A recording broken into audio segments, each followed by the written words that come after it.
Welcome to Rajasthan जी के trending. दोस्तों स्वागत है आप सभी अभ्यर्थियों का राजस्थान जी के ट्रेंडिंग के इस यूट्यूब चैनल पर। दोस्तों आज की इस वीडियो में हम बालोतरा जिला दर्शन के बारे में जानेंगे। पिछली जो वीडियो थी उसमें अपने अनूपगढ़ जिला दर्शन के बारे में जाना था।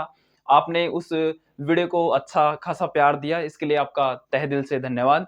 दोस्तों आज की इस वीडियो में हम बालोतरा जिला दर्शन को बहुत ही अच्छे ढंग से पढ़ने वाले हैं।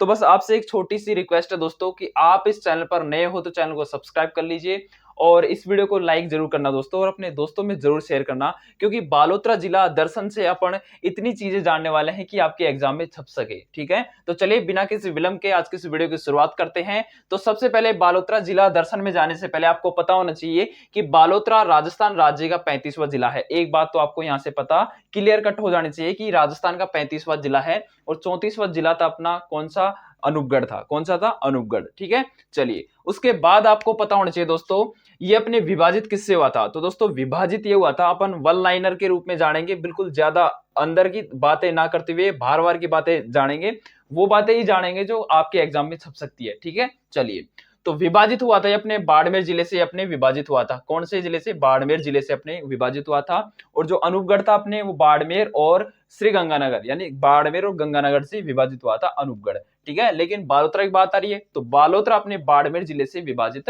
हुआ था। एक बात आपको यहाँ से क्लियर हो जानी चाहिए। ठीक है, दूसरी बात है कि इसकी घोषणा कब हुई थी भाई? इसको जिला बनाने की घोषणा, अनूपगढ़ को जिला बनाने की घोषणा, यानी कि 19 जो जिले थे उनकी सबकी घोषणा अपने 17 मार्च 2023 को कर दी गई थी। कब की गई थी? 17 मार्च 2023 को इन सबकी घोषणा कर दी गई थी। हाँ भाई, इन जिलों ये जो शहर हैं इनको जिला बनाने की घोषणा कर दी गई थी। चलिए इसके बाद जो अधिसूचना थी कि मतलब हाँ इसको ऑफिशियल तौर पर 5 अगस्त 2023 को इसको जिला बना दिया गया था। ठीक है, और इसका उद्घाटन यानी कि कलेक्टर साहब बैठने लग गए थे 7 अगस्त 2023 को। और वर्तमान में इसके जो जिला कलेक्टर हैं वो है राजेंद्र विजय। कौन है?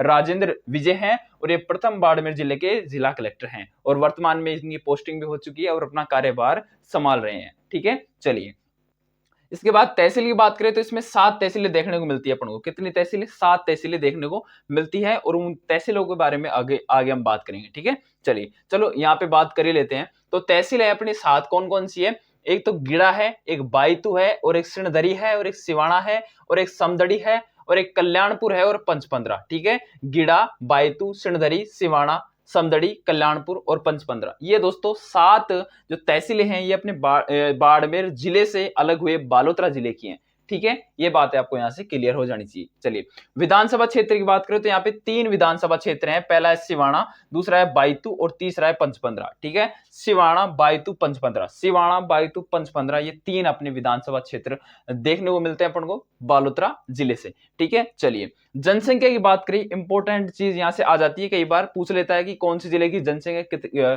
किस प्रकार से है, कितनी है। तो आपको बताना है बालोतरा जिला की जो जनसंख्या है वो 10,40,259 है। कितनी है? 10,40,259 है, ये मानी गई है अपने बालोतरा जिले की जनसंख्या, ऑफिशियली जनसंख्या है। ठीक है, चलिए इसके बाद परिवहन रजिस्ट्रेशन संख्या पूछ सकता है कि परिवहन रजिस्ट्रेशन संख्या क्या है? तो RJ39, RJ39 के रूप में अपने बालोतरा जिले दर्शन को पहचाना जाता है, बालोतरा जिले को पहचाना जाता है। ठीक है, परिवहन रजिस्ट्रेशन संख्या से। ठीक है, ये बात है आपको यहां से क्लियर हो जानी चाहिए।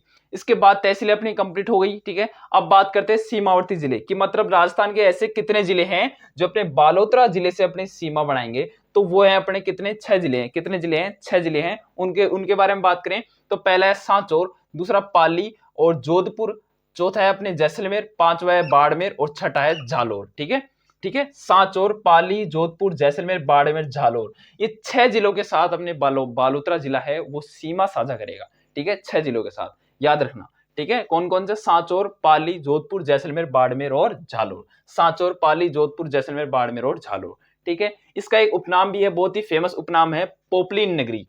किस नाम से जाना जाता है? तो बालोतरा को दोस्तों पोपलीन नगरी के नाम से जाना जाता है। किस नाम से? पोपलीन नगरी के नाम से जाना जाता है। क्यों जाना जाता है? वस्त्र उद्योग के कारण। यहाँ पे वस्त्र उद्योग के कारण इसको पोपलीन नगरी के नाम से जाना जाता है। आप कहोगे सर भीलवाड़ा है वस्त्र उद्योग में, तो नहीं, भीलवाड़ा के अलावा ये अलग है। पोपलीन नगरी वस्त्र उद्योग के कारण अपने बालोतरा को जाना जाता है। एक बात क्लियर यहाँ से। चलिए ये अपने बसा किस नदी के किनारे है? तो लूणी नदी के किनारे बसा हुआ है दोस्तों। ठीक है, किसके? लूणी नदी के किनारे ये बसा हुआ है बालोतरा। ठीक है, चलिए इसके अलावा इसकी जलवायु के बारे में बात करें कि जलवायु किस प्रकार की है, तो अर्ध शुष्क जलवायु प्रदेश के अंतर्गत आता है बालोतरा। किस में आता है? अर्ध शुष्क जलवायु प्रदेश के अंतर्गत आता है बालोतरा। और प्रमुख फसल की बात करें इसके अलावा और जो कृषि जलवायु की बात करें तो सेकंड बी के अंतर्गत आता है। ये सेकंड बी में क्या आती है? लूणी बेसिन अंतस्थलीय कृषि जलवायु। लूणी बेसिन अंतस्थलीय कृषि जलवायु प्रदेश के अंतर्गत आता है बालोतरा जिला। कृषि जलवायु तो कौन सी है? लूणी बेसिन अंतस्थलीय कृषि जलवायु प्रदेश के अंतर्गत आता है। और ऐसी जो जलवायु है, ठीक है, वो है अर्ध शुष्क जलवायु प्रदेश। ठीक है, ये दो बातें आपको यहां से क्लियर हो जानी चाहिए। इसके अलावा प्रमुख फसल कौन कौन सी फसल बोई जाती है, तो आपको दिख रहा होगा अनार, बाजरा, मूंग और मोठ। अनार, बाजरा, मूंग और मोठ ये ज्यादातर सर्वाधिक रूप से बोई जाने वाली फसल है अपने बालोतरा में। ठीक है, वैसे सर्वाधिक अनार ही होता है बालोतरा में। अनार की फसल बहुत ज्यादा की जाती है बालोतरा में। ठीक है, गोडवाड़ प्रदेश में आने के कारण गोडवाड़ में ही अपने अनार की खेती होती है और बालोतरा गोडवाड़ प्रदेश में आता है। ठीक है, ये बातें आपको यहां से क्लियर हो जानी चाहिए। इसके अलावा अपन कुछ मंदिरों के बारे में बात कर लेते हैं। ठीक है, बहुत सारे बालोतरा में भर भर के मंदिर हैं। ठीक है, बाड़मेर में तो भर भर के मंदिर हैं। तो बालोतरा बाड़मेर से अलग हुआ है तो इसमें भी मंदिर तो होंगे। ठीक है, तो चलिए, तो पहला मंदिर आता है नाकोड़ा मंदिर, जो मेवानगर बालोतरा में है। नाकोड़ा का मंदिर, ठीक है, नाकोड़ा जिसको जैन मंदिर के नाम से भी जाना जाता है। ठीक है, दूसरा है समावरण मंदिर, ये मेवानगर बालोतरा में, ये भी ठीक है। तीसरा है जसोल मंदिर। कौन सा है? जसोल मंदिर, ये अपने माता भटियाणी को समर्पित है और ये मेवानगर बालोतरा में है। ठीक है, मेवानगर बालोतरा के 1, 2 और 3 मंदिर हो गए। ठीक है, कौन कौन से? नाकोड़ा मंदिर, समावरण मंदिर, जसोल मंदिर। ठीक है, जो माता भटियाणी को क्या समर्पित है। इसके अलावा चौथा मंदिर है रूपा देगा मंदिर, जो अपने पालिया गांव तिलवाड़ा में है। तिलवाड़ा कहां पे है? तिलवाड़ा पहले बाड़मेर में पड़ता था, लेकिन अब कहां पे है? बालोतरा में। ठीक है, चलिए, इसके अलावा मल्लीनाथ जी मंदिर। मल्लीनाथ जी मंदिर, बिल्कुल, मल्लीनाथ जी का मंदिर तिलवाड़ा में है। तिलवाड़ा पहले बाड़मेर में पड़ता था, लेकिन अब बालोतरा में है।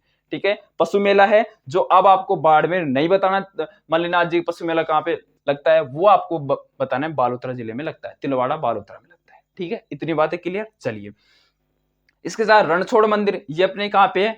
खेड़ ब्रह्मा में। कहां पे? खेड़ में है। कहां पे है? खेड़ में। और ब्रह्मा मंदिर आपसे पूछ रहे हैं तो आसोत्रा में है। कहां पे? आसोत्रा में। निर्माण करवाया था खेतराम जी ने। ठीक है, एक तो पुष्कर में है ब्रह्मा जी का मंदिर, लेकिन अपने बालोतरा में भी है, आसोत्रा बालोतरा में है ब्रह्मा जी का मंदिर। ठीक है, इसका निर्माण करवाया था खेतराम जी ने। ठीक है, और ये पहले संत थे जिनका दाह संस्कार हुआ था। ये बातें आपको यहां से क्लियर हो जानी चाहिए कि पहले संत थे जिनका खेताराम जी क्या हुआ था? दाह संस्कार हुआ था। और 1984 में इन्होंने ब्रह्मा जी का मंदिर का निर्माण करवाया गया था। ऐसा माना जाता है कि जो भी व्यक्ति ब्रह्मा जी मंदिर का निर्माण करवाता है और वो कुछ समय के लिए जीवित रहता है। तो इसी प्रकार से ही अपने खेताराम जी ही केवल 7 दिन पूरे होने के बाद, कि मतलब मंदिर बन गया और 7 दिन बाद ये अपने देवलोक को सिधार गए थे। ठीक है, तो कुछ मंदिर और है, मैं इसको साफ करता हूं, आप बने रहिए। ठीक है, हाँ, तो साथियों, इनके अलावा अब बात करते हैं खेमा बाबा मंदिर। ये दोस्तों खेमा बाबा का जो मंदिर है, ये अपने कहां पे है? ये बायतू में है। कहां पे है? ये अपने बायतू में स्थित है। ठीक है, इसके अलावा और मंदिर की बात करें तो गोणेश्वर महादेव मंदिर। दोस्तों, बालोतरा में आपको महादेव के मंदिर आपको भर भर के मिल जाएंगे। बहुत सारे महादेव के मंदिर देखने को यहाँ पे आपको मिल जाएंगे।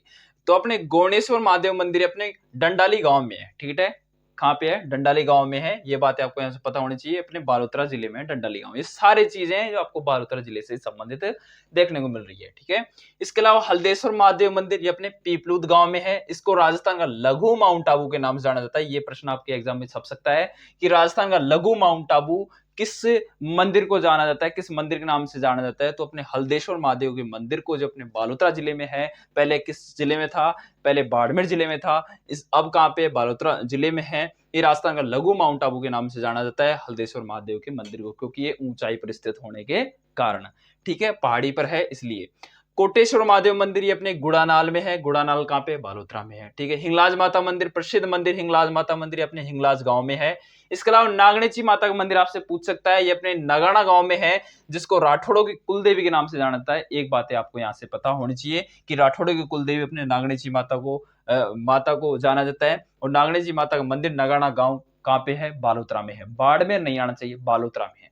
ठीक है, चलिए, और जो नागणेची माता की जो मूर्ति है दोस्तों, वो लकड़ी की बनाई गई मूर्ति होती है। ठीक है, इसके अलावा प्रमुख मेले की बात करें तो प्रमुख मेला तो सबसे पहले तो एक मल्लीनाथ जी का मेला यहाँ पे आयोजित होता है। वैसे तो सभी मंदिरों को मेले आयोजित होते हैं, लेकिन मैं आपको प्रमुख मेले की बात करवा रहा हूं। तो मल्लीनाथ जी जो तिलवाड़ा में लगता है, वो आपको याद रखना है। इसके अलावा कनाना गांव की आंगी गैर, कनाना गांव की आंगी गैर आपको यहाँ से पता होना चाहिए कि कनाना गांव की आंगी गैर जो अपने कहाँ पे, ये अपने शीतला सप्तमी के दिन अपने बालोतरा जिले में आयोजित होती है। ठीक है, चलिए अब दुर्ग की बात करें तो सिवाना दुर्ग यहाँ से इंपॉर्टेंट बन जाता है। सिवाना दुर्ग का निर्माण अपने वीर नारायण पवार जी ने करवाया था और ये 1946 में करवाया था। यहाँ पे बांडेश्वर तालाब है, आपसे पूछ सकता है बांडेश्वर तालाब किस दुर्ग में है, तो आपको बताना है सिवाना दुर्ग में है। ठीक है, सिवाना दुर्ग में बांडेश्वर तालाब है। इसके अलावा ये 2 शाकों के लिए प्रसिद्ध है, 2 शाकों के लिए प्रसिद्ध है अपनी सिवाना दुर्ग। ये बातें आपको यहाँ से पता होनी चाहिए, ये मोटी मोटी चीजें आपको यहाँ से पता होनी चाहिए। इसके अलावा बात करते हैं राजस्थान पेट्रो रिफाइनरी की, जो अपने सामरा गांव पंचपंद्रा में अभी बन रही है राजस्थान पेट्रो रिफाइनरी, जिसका उद्घाटन अपने नरेंद्र मोदी के द्वारा करवाया गया था। 2018 में किया गया था नरेंद्र मोदी के द्वारा, इससे पहले 2013 में किया गया था अपने इंदिरा गांधी के द्वारा। ठीक है, राजस्थान पेट्रो रिफाइनरी अब ये कुछ समय बाद ये कंप्लीट बन के तैयार भी अपने सामने हो जाएगी। हाँ, तो इसके बाद आती है पंचपंद्रा झील, जो अपने कहाँ पे है, बालोतरा जिले में है। ठीक है, ये अपने नमक उत्पादन हेतु जानी जाती है, ये बातें आपको यहाँ से पता होनी चाहिए। ठीक है, इसके अलावा इसमें NaCl की सर्वाधिक मात्रा है 98%, इसलिए इसको पंचपंद्रा झील को राजस्थान का सबसे शुद्ध नमक माना जाता है।